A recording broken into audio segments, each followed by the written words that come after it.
Hey guys, what's up? It's Assassin here today with possibly one of the coolest new updates for the Tower Codex. Basically, it is the new Pathfinder box, and what this is really cool. Not because of the fact that you get all these little nifty drones and stuff, but the fact that you actually get a full squad of Pathfinders in a single plastic box. If you look back at what you used to have to do with the Pathfinders, you have a just kit bashed a Fire Warrior squad with pulse carbines and cut up some of the pulse rifles and stuck it all together. Or you'd buy the blister box, which is basically the chassis team leader, was like, what, $30, $40? And then you had to buy 3 packs of Pathfinders or 2 packs of rare rifles, depending on what you were using. And you had to have a minimum composition of 4 members. So if you had the chassis and a pack of 3, you would spend like probably $70 on something. But anyway, before I head on to the unboxing, because there's a lot of stuff in here, I'm just going to go through a few quick things. They have wargear of recon armour, which is a 5+ save. They have the pulse carbines. They have photon grenades as standard for free now, which makes it really good for defensive measures. And the fact that they get overwatch. They all have markerlights as standard. Going into markerlights quickly, the range of a markerlight is 36 inches, and some of it is a change for what the tokens can be used for. Once you have a target acquired, which is basically a single token which you can use to spend on stuff, you have a Pinpoint markerlight, which costs 1 point, and each counter increases ballistic skill by 1. These can also be used for snapshots and overwatch. What is really cool about this, until it gets FAQ'd, there is no limit to how many tokens you can increase ballistic skill by. It used to be a maximum of 5, but in this one, it looks like you could actually go up higher. So what this means is, in the rulebook, basically it says, as soon as you go to ballistic skill 7, if you miss with your first shot, it means that you get a reroll, and if you hit a 6, you get basically a hit. And for each token after that, say a ballistic skill of 8 means you get a reroll of 5. Ballistic skill of 9 was a reroll of what, 4, something like that. So if you have a full squad of 10 and you're shooting, say, a Riptide with an overcharged burst cannon, you are going to fuck some shit up. Next one is Scour. This costs 2 points, and basically what this means is all weapons firing at this target have ignore cover special rule. This means anything firing it. It doesn't have to be the model that you're using the tokens on, whereas the Pinpoint does. That's probably why it costed 2 tokens instead of the 1. The last one is Seeker. Seeker missiles. These cost 1 token, and the rules for this is basically the same as before. It doesn't need a line of sight to hit. It's fired at a ballistic skill of 5. You can't increase this by using markerlights. Has ignore cover special rule, and it does count towards the flyer missiles count per turn. The other special rules for the Pathfinders is the fact that they have scouts and supporting fire. What supporting fire is, basically anytime a unit of yours is being charged, if they're within 6 inches of this unit, they are allowed to fire at that target with their overwatch, foregoing if they get assaulted themselves. Moving into the fact of their upgrades, they have some really cool drone upgrades now. Basically, you have the recon drone. What this here is, again, to just the basics of it, it has turret mounting. What this means is when it's embarked on a devilfish, it counts as having a homing beacon and positional relay. When it's embarked on a devilfish, it doesn't count towards the transport capacity, so you can still have 12 models plus the recon drone. The homing beacon basically means that any unit deep striking around that unit within 6 inches doesn't scatter.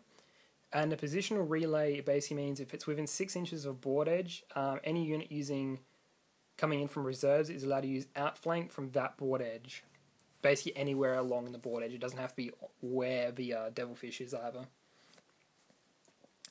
The next one is the grav inhibitor drone. Basically, this is a barrier drone. During an assault phase, you can select an enemy unit that's within 12 inches and roll a d3. If that unit assaults the Pathfinders, you reduce the assault range by d3 to a maximum of 0. So basically it kind of pushes them away, if that makes sense. But if they still make it into combat, they're still going to hit you. You also have the Pulse Accelerator. This one's really cool considering the fact that rail rifles are kind of decreased in strength and range now. They have the same range as pulse rifles of 30 inches. But if you bring along the Pulse Accelerator, basically this means all... Fuck, that's not right. Shit. Pulse Accelerator isn't going to work for rail rifles, my bad. It basically means all pulse weapons have an increased range of 6 inches. Meaning if you bring... Well, you're going to have to bring pulse carbines unless you include this into a normal fire warrior squad. So it increases pulse carbines to basically a 24-inch range. So it competes with other bolters and stuff. With this update, you don't have to bring a devilfish with it at all. You can choose to purchase separate. But the fact that you can have a whole squad and you can have 3 rail rifles with these drones and stuff, it may be worth it purely because of the fact that this recon drone allows you a homing beacon and a positional relay. So if you're going to be deep striking, well, basically what I did is I used the recon drone, the positional relay with the devilfish one that allowed you reroll scatters. I used that with my HQ units, with my 2 crisis suit bodyguards with a positional relay on my other special units to basically bring them in on a 2+ on the second turn and bring them into the enemy base with fusions and plasma rifles because I could shoot still but not assault and literally destroy so much stuff. Anyway, after I've had my little rant, I'm just going to open this up and show you the different sprues. Yep. So the stuff we have here is just the bases, don't need them. Flying bases, don't need them. Flying stands, don't need them. Instructions, we're men, we don't need them. And what we've got here is basically the heavy weapon sprue and the drone sprue. As you can tell, there is a recon drone here and the burst cannon housing. With this burst cannon, if you're assembling this, do not glue the burst cannon in this hole. The reason why it's so long is the fact that when you basically have the carbine, it can basically tilt in and then it can fit inside the top hatch of a devilfish. I myself actually have a devilfish I didn't assemble, so I'm going to be making that one into my Pathfinder devilfish purely for the fact of this recon drone. We also have the iron rifles, which is I think strength 6 AP 4, if I remember correctly. We've got the grav inhibitor drone pieces here. I'm guessing this is the pulse accelerator there. Some of these little pieces, they kind of look a little bit guardy-like with the fatigues, and the really cool rail rifles, which have had a bit of a nerf in damage.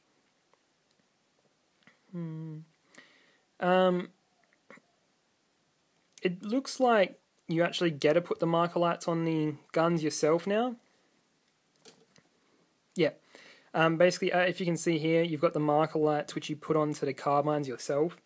Since it's a plastic kit, they're probably giving you this option for a little bit more diversity in your squads. What else is on the sprue? You got the torsos, as you can see, there's a little bit of fatigues. So it kind of looks a little bit more guard-like, if that makes sense. And then you've got the Pathfinder heads, which are very long in comparison to Fire Warrior heads. And the backpacks have a little charge capacitor or something like that. But anyway, so that's the Pathfinder box with a little bit of a rant from me.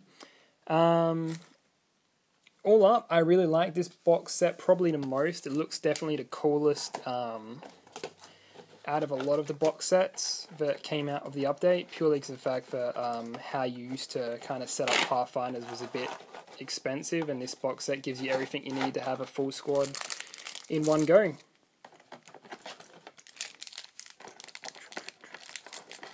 And the fact that it's plastic means you get a kit bash the shit out of it. Come on, get in there. So there we go, the Pathfinder box set. I hope you guys really enjoyed this unboxing, and I hope you guys check out the rest of my stuff. As always, don't forget to like, subscribe, and comment, and check out the rest of my Tau unboxings. Until later on, guys, cheers. See you later.